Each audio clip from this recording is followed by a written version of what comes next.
So welcome to another unboxing video from theplayersaid.com. My name's Alexander, and today we are taking a look at Death Valley Battles for the Shenandoah.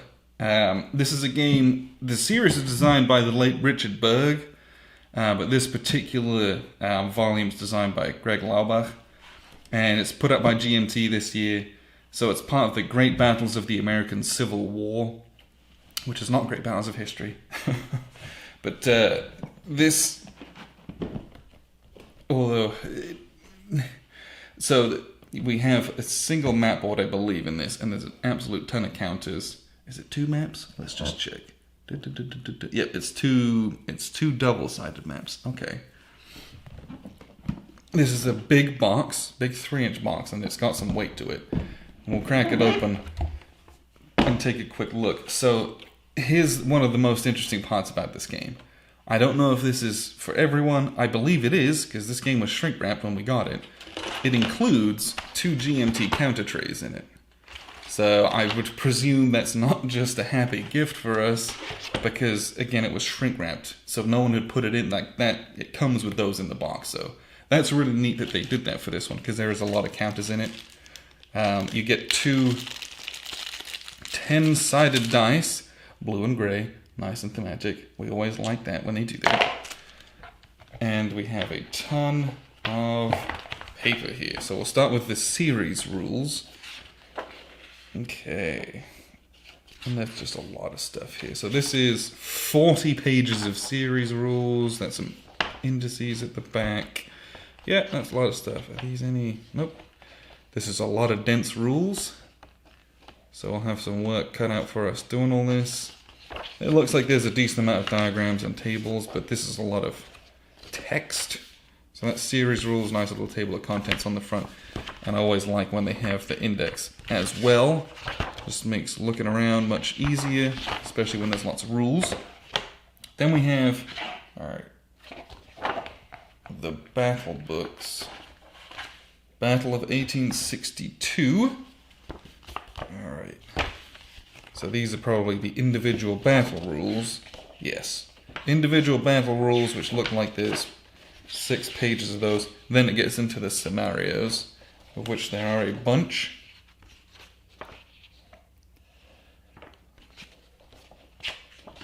Oh, there's a whole bunch of these. A lot of different scenarios. And just looking at these, does it tell you? Yeah, it tells you the turn length, but not really the time length. Some of the time, sometimes they tell you, oh, this takes about half an hour, or this takes 17 hours. Doesn't really say that. This one starts, this takes a couple of, yeah, it doesn't really say. But yep, that's for that particular game. And then we have, for 1864, this book is significantly larger. This is 50 odd pages. 1862 was 24 pages at best, but really it was, a lot of it was not. This has a lot more, so there's rules.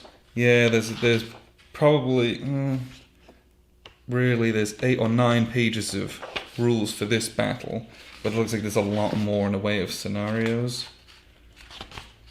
that you can break it up into, or you could play the whole game if you wanted to. You probably need a good amount of time for that. All of these, wow, okay. There's a lot.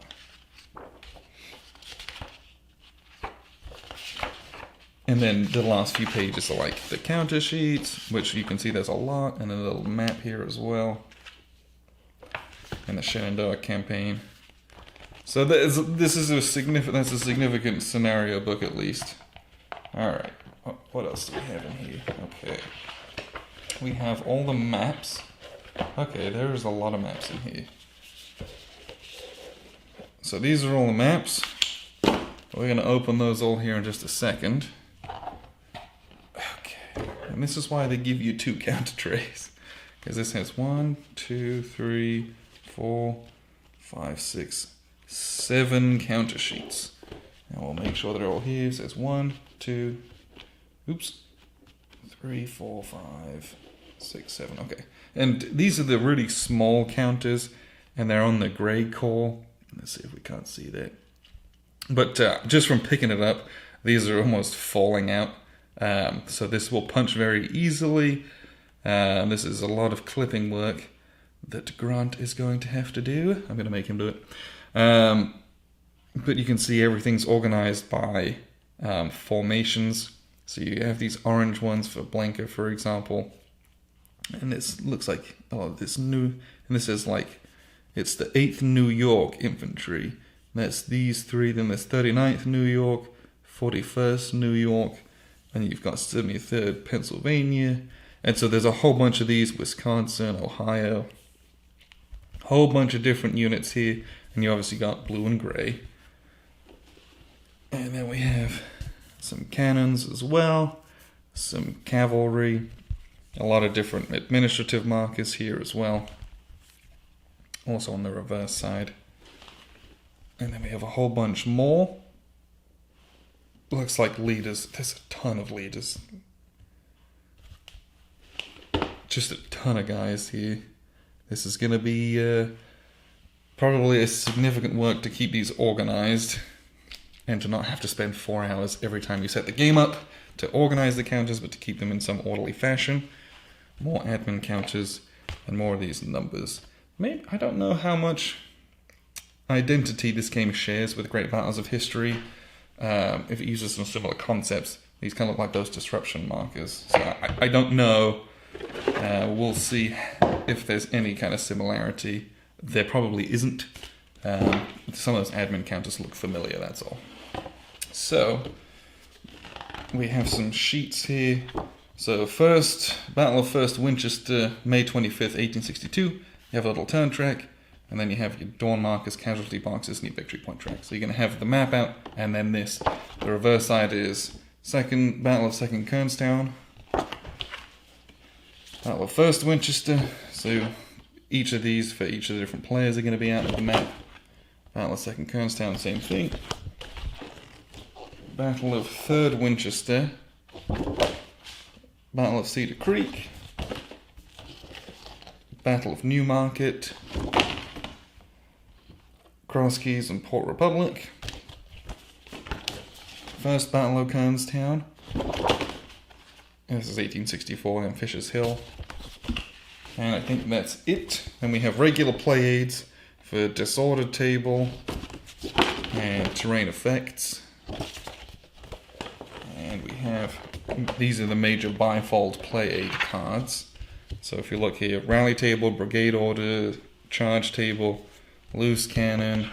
So there's a lot of crunch, some good detail in this one as well. Range Effects, Fire Table, Shock Resolution, and these are identical, so each player is going to have one of those. Okay, so we're going to put these back in here, and then we'll whip out those maps, because there are a lot of maps.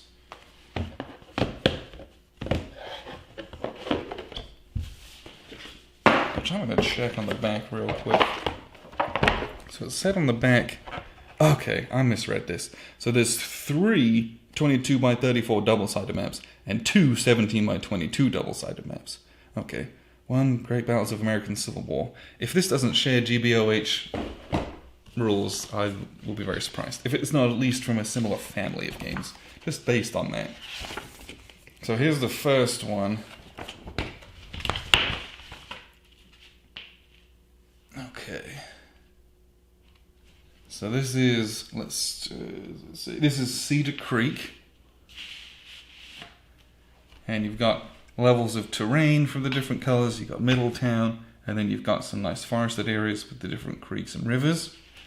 And if you look in the corner, there is a small key for elevation and terrain. So this one looks like it has, so the bottom edge of this looks like it's would join on with another map. So let's try and find that. Is it this one? It looks like it. So some of these are very, very large. We'll kind of stick these together. Yeah. So this one, you can do a full 2 mapper on it, which is huge, by the way. that's just one battle. So you can do that if you want. The reverse side of this map, we have Battle of 3rd Winchester. Looks like it's more open space, large forest over there, and a couple of little farmsteads in the middle. What we would expect, it being the Battle of 3rd Winchester. Here's Winchester right here. And it tells you on here, I'll kind of pull this up and show you. It tells you this is, it says Battle of 3rd Winchester, this is the north map, and the south map is indicated as such as well down here. So it's easy enough to identify what the maps are, even though some of them have very similar looking terrain. So that's 2 of the 3 22x34s. I believe this is the other 22x34, and this is Fisher's Hill. Yeah, this is a 1 mapper. Right here, looks like this is some very heavy elevation over here and very low elevation, well, or at least comparatively low elevation on that side of the map. Looks like we have, I don't know if these are different earthworks and fortifications going along the map as well. That's going to be probably a very bloody assault. Kernstown, this looks like it's a bit more open. So there might be a bit more maneuvering, kind of trying to keep some of the high ground, aiming downwards. But a lot of empty space on this one. This is 1st and 2nd Kernstown, so there's a bunch of scenarios that can be played on that side of it. And then we have 2 of these smaller maps. And this is Battle of 1st Winchester, 1862. So this is just the south side of Winchester and a little bit of fighting on the south. So you might want to, I don't know if we'll be starting here with some of these smaller ones. Difficult to say. Yes, it looks like it. So this is the first, this is the first map of that.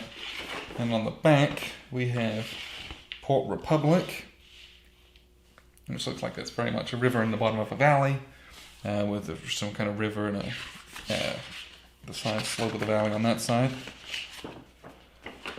And then on this one, we have Cross Keys as well. And then on this side, this is the final one, we have the Battle of Newmarket as well. So there's a lot of battles in this game. There are a lot of scenarios for each battle, and there's a lot of rules as well. So if you're a Civil War buff, this might be the game for you. I am not, but I am very excited to play and learn. I expect the combat to be at times incredibly bloody, and at times incredibly ineffectual, as they were figuring out warfare. So I'm very excited to play around with this. We don't play a lot of Civil War games, and this is a big title. There's a lot in this box, so it'll be cool to see how it plays out and do some learning about some of these key battles in the Shenandoah Valley at least. So this is Death Valley Battles for the Shenandoah. It's designed by Greg Lawback, put out by GMT. This is brand new. So grab your hands on this one if it's something you're interested in. Appreciate you guys tuning in. I've been Alexander from theplayersaid.com.